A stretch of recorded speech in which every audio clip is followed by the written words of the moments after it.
Bon les gars, je vais pas vous mentir, il y a de ça une semaine, j'étais vraiment pas loin de vous faire la critique de Peur Bleue 2. Peur Bleue 2, le seul film du monde entier où tu entends une meute de bébés requins bulldog crier sous l'eau à 20 mètres. C'était une catastrophe, c'était nul, non. Et alors du coup, vous me connaissez, je me suis dit, Valou, écoute, il faut que tu leur présentes un film un peu plus intéressant, un film un peu plus psychologique, un truc où il faut se prendre la tête. Et j'ai donc décidé aujourd'hui de vous présenter En eau trouble.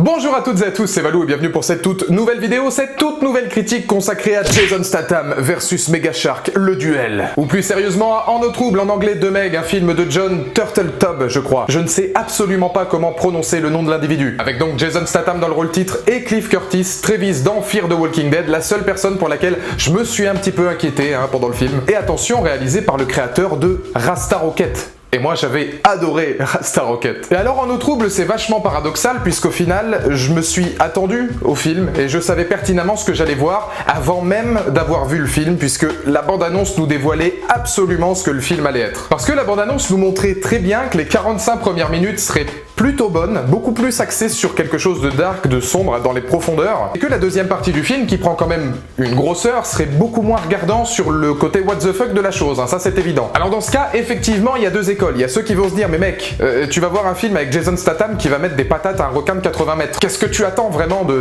attends-tu du Kubrick? Et il y a la deuxième école, comme moi, qui se dit, oui mais attends, c'est pas parce que tu veux faire un film divertissant, fun et complètement assumé que t'es obligé de le faire comme ça et que t'es obligé de rentrer dans tous les clichés possibles et inimaginables du film de genre de requin. Parce que c'est vraiment ce que j'ai ressenti et je vais commencer ma critique en parlant des 45 premières minutes qui sont pour moi ce que j'ai vraiment le plus apprécié et même parfois qui m'a agréablement surpris. Surpris déjà au niveau de l'histoire puisque au-delà d'une bataille contre un mégalodon et de la découverte d'un mégalodon qu'on avait déjà vu dans beaucoup de films de série B, on va axer les 45 premières minutes autour de la question de l'océan, de l'infiniment grand et de tout ce qui est inconnu aux yeux de l'homme. On connaît que à peu près 10% de l'océan véritablement au travers d'un roman puisque le film est d'ailleurs adapté d'un roman. Et nous, en tant que spectateurs, finalement, on va découvrir cet infiniment grand avec eux. Et il y a une grande partie du scénario, une grande partie des 45 premières minutes qui se déroule dans les bas-fonds et qui reste vraiment très intéressant au niveau de l'histoire, puisque la découverte du mégalodon en est donc plus ou moins originale, mais en plus esthétiquement irréprochable. Parce que cette première partie du film se déroule de nuit ou alors dans les bas-fonds. Et ça te donne une colorimétrie, une photographie qui joue sur évidemment le bleu de l'océan très sombre et un mélange de couleurs ultra riche et de luminosité que peuvent produire toutes les créatures qu'on va voir au fil du film, mais aussi la station en règle générale. Et c'est là que finalement En eau trouble devient plus ou moins intéressant, c'est que par cette esthétique et par cette utilisation de la lumière et de la colorimétrie, on a presque affaire à un film de science-fiction. Le design de la station rappelle presque le design d'un vaisseau, et même le design des petits sous-marins. Là vous allez me dire, Valou il part super loin, je sais pas si vous vous souvenez de l'attaque des clones, parce que les petits vaisseaux que pilotent Obi-Wan et Anakin dans leur course-poursuite contre Samwell, le chasseur de primes sur Coruscant, m'ont pas mal rappelé ce qu'ils appellent les planeurs dans En eau trouble.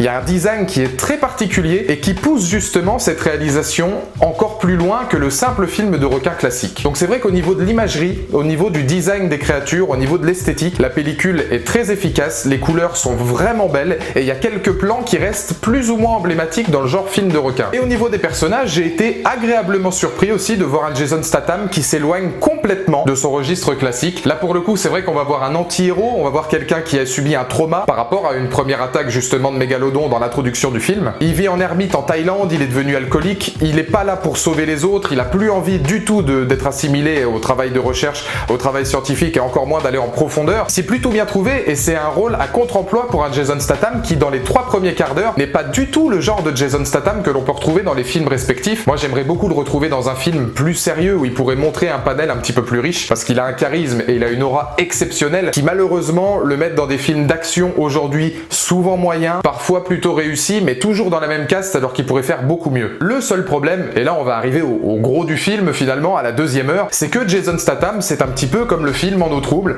S'il est plutôt intéressant au début, il va sauter dans l'eau directement, tête la première, pour aller mettre des patates à un requin qui fait 80 mètres de long, et ça part en what the fuck total, certes totalement assumé, mais dans lequel je me suis pas retrouvé du tout parce qu'il y a énormément de clichés. Que ça parte du requin tueur qui va aller sur une station balnéaire chinoise pour dévorer tout le monde, que ça parte du petit pékinois à un moment donné, on l'a tous vu au moins une fois dans un film, qui va sauter dans l'eau et revenir pour essayer de rejoindre le rivage avec le requin en ligne de mire, ou alors parfois même plus problématique jusqu'au rôle de certains protagonistes, parce que si Statham est plutôt bon, le reste n'a aucune utilité, comme le personnage black du film qui va être là pour être relativement lâche, qui va être là pour lancer des vannes, qui va être là pour vraiment apporter de l'humour, qui pourtant, à l'exception de celui de Statham qui est un petit peu décalé des autres protagonistes, ne marche pas, et qui a exactement le même genre de rôle qu'LL Cool J avait dans Peur Bleue, que Ice Cube pouvait avoir dans Anaconda. C'est vraiment du vu et revu. Et le problème, c'est que c'est ultra prévisible. Alors là, vous allez me dire, oui, mais est-ce que tu vas voir un film pour te prendre la tête? Est-ce que tu vas voir un film pour ceci, pour cela? D'accord, je veux bien que ce soit divertissant, assumé, et que ça n'ait pas pour but de contrecarrer les plans de Christopher Nolan. Le truc, c'est que le film peut au moins être effrayant à certains moments, ou alors retourner un petit peu le spectateur. Même si, par exemple, j'avais adoré il y a 2 ans Instinct de survie, qui pour moi était un très bon film de genre, ça fait longtemps qu'on n'a plus aucune surprise et qu'on ne vibre plus à l'utilisation d'un film de requin. Je pense qu'il y a que Steven Spielberg et Les Dents de la Mer qui a réussi à instaurer véritablement un climat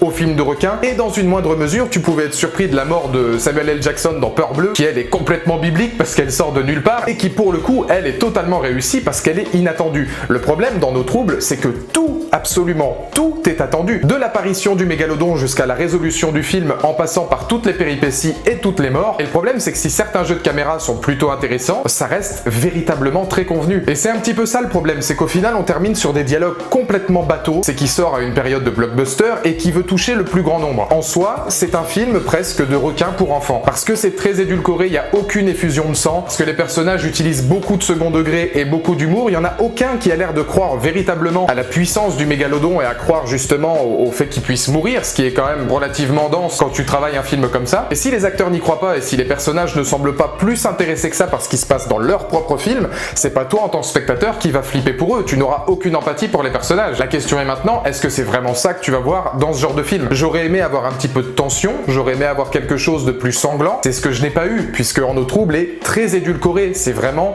très tranquille. Alors je vous passerai la dernière scène du film. Pour tous ceux qui ont vu le film, je pense que c'est limite après qu'elle à Aquaman, parce que pour que tout l'univers maritime comme ça et subaquatique vienne sauver Jason Statham d'un coup, tu me dis soit Jason Momoa Aquaman c'est le pote de Jason Statham et il a décidé de venir pour le sauver, soit tu t'es trompé de séance. Mais voilà, c'est plus à une incohérence près, c'est que ça partait sur 45 premières minutes qui étaient vraiment intéressantes, qui se voulaient plus sombres, qui se voulaient assez réfléchies, qui exploraient les fonds marins, qui osaient aller un petit peu plus loin dans l'univers maritime qu'on n'a pas forcément l'habitude de voir en règle générale au cinéma, pour devenir finalement dans sa deuxième heure exactement ce que nous prenait la bande-annonce, et avec un manque de rythme, ça aussi c'est important, évident. Le film dure 1h50, à partir d'un certain moment, tu t'ennuies, et c'est le plus frustrant, c'est que tu arrives dans un film de requin où parfois il se passe rien. Donc je peux pas vous dire que j'ai passé un mauvais moment parce que ce serait vous mentir, il y a quand même quelques scènes qui sont intéressantes, je peux pas vous dire que c'est un chef-d'œuvre non plus, ce sera pas le film de l'année. En tout cas, dans les commentaires ci-dessous, n'hésitez pas à me donner votre point de vue, qu'est-ce que vous avez pensé dans Nos Troubles, n'hésitez pas à me le dire si vous l'avez vu, la salle était pleine hier, et celle de 22h aussi, ce qui est plutôt pas mal quand même.